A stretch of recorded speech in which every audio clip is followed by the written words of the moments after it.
Have you ever felt that society expects your child to fit into a neat little box, labeled good or bad? It's something many parents wrestle with, often without realizing it. From the moment a child enters the world, the labels start. A good child listens, sits still, follows instructions, and makes life easier for the adults around them. A bad child, on the other hand, pushes boundaries, questions authority, and expresses emotions in ways that don't always feel convenient. But here's the real question. Is this about who your child truly is, or how comfortable their behavior makes the people around them feel? Think about it. When a child is described as easygoing, what does that really mean? It usually means they don't disrupt the flow of adult life. They adapt, comply, and don't challenge the rules too much. It's no wonder these children are naturally praised. They make others feel in control. But when a child is loud, emotional, or strong-willed, that control feels threatened. It forces others to confront uncomfortable feelings, question their own authority, and sometimes even revisit their own childhood wounds. And that's when the labels come out. Society doesn't make this easy. From an early age, children are expected to behave in ways that suit the world around them. A 1-year-old is told to be good, and a 2-year-old is labeled terrible, simply for developing autonomy. How often do people sigh about the terrible 2s? But what if that age isn't terrible at all? What if it's just a child doing exactly what they're meant to, testing limits, exploring independence, and learning how to express themselves? Labeling a child doesn't just impact how they are seen, it shapes how they see themselves. A child called lazy might start to believe they aren't capable. A child called shy might hesitate to speak up, not because they are actually shy, but because they've been told they are. Words have weight, and children carry these words well into adulthood. Just think about it for a moment. Is there a label from your childhood that still lingers in memory? Perhaps being called difficult for having strong emotions, maybe being too sensitive, bossy, or not good at school. These words have a way of settling into the subconscious, shaping self-perception even decades later. Maya, a woman once supported in a parenting group, shared a memory that had haunted her since childhood. When she was young, one of her mother's friends jokingly called her chubby cheeks.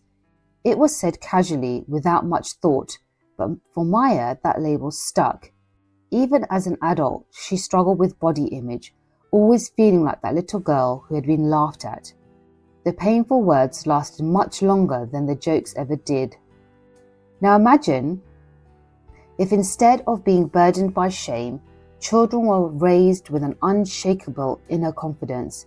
Imagine if they knew their worth wasn't dependent on labels handed to them by the world. If they were taught that being strong-willed isn't difficult, it's determined.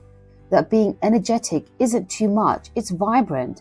That being quiet doesn't mean they're shy, it means they're thoughtful. Take Alex, for example, a teenager who had always worn plain black trainers to school. One day, some classmates teased him, saying he should wear branded shoes like everyone else. But Alex simply shrugged and said, "I like my trainers, it doesn't bother me what you think." There was no defensiveness, no embarrassment. Alex had a solid foundation of self-worth, built on knowing that external opinions don't define him. Not all children have this confidence. Many, like Daniel, a 12-year-old boy, find themselves constantly labelled and misunderstood. Daniel was full of energy. He loved sports, got decent grades, and had an active mind that just couldn't stay still for long.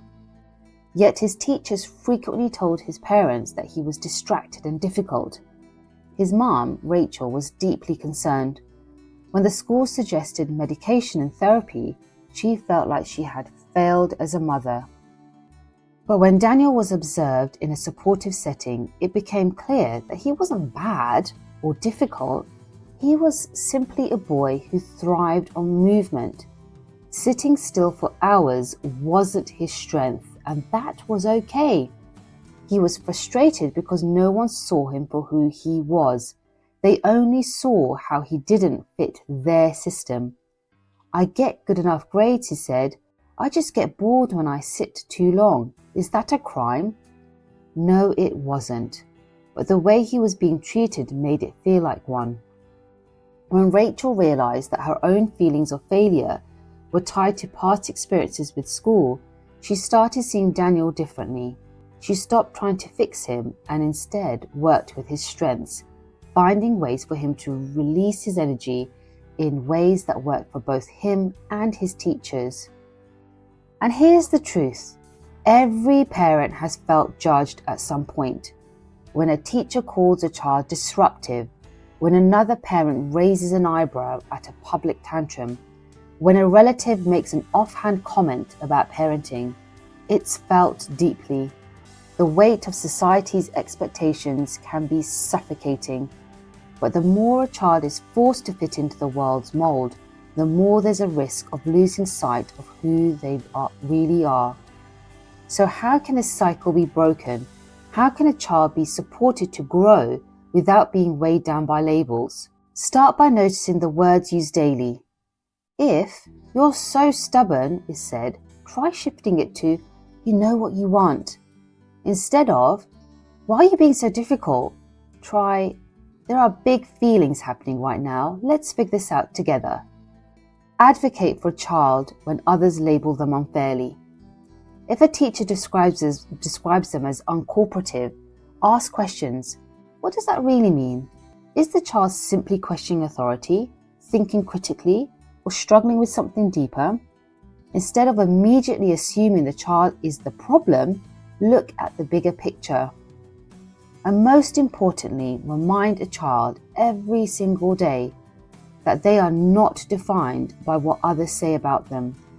Build their inner confidence so that when the world tries to box them in, they know they don't have to fit inside. Children are not good or bad. They are learning, growing, and discovering who they are.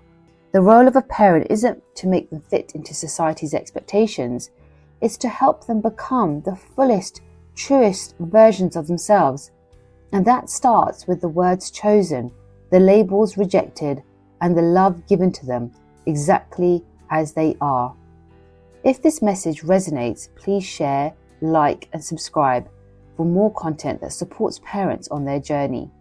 Together, we can raise confident, empowered children who know their worth. And if you feel like you could use a little support with parenting challenges, I would love to help. I'm Bakshi Sidhu, a parenting and life coach. You can reach me at www.littlenoneslifecoach.com. Thank you.